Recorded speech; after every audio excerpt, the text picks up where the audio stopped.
ายดีเด้ออยู่ไกลนะอยู่ไกลกลับมาเฮ็ดเวียกเฮ็ดงานคือเก่ากลับมาสู่งานคือเก่า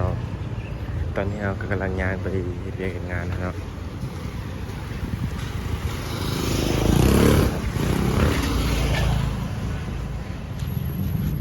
ชีวิตคนทำงานอยู่นอกบ้านนะ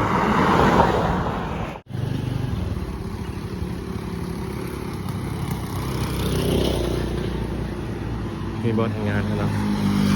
ไก่จอดบอลทำงานเอาเลยเนาะ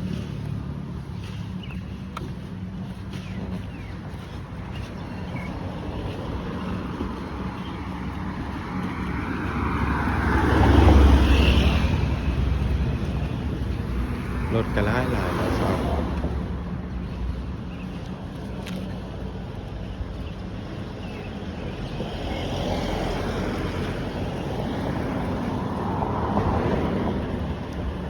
เนี่ยบอลทำงานเอา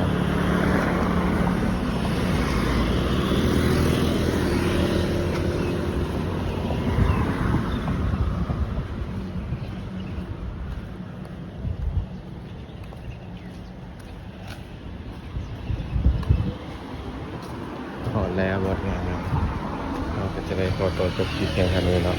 เดี๋ยวให้เป็นงานก่อนครับสบายดีเนาะ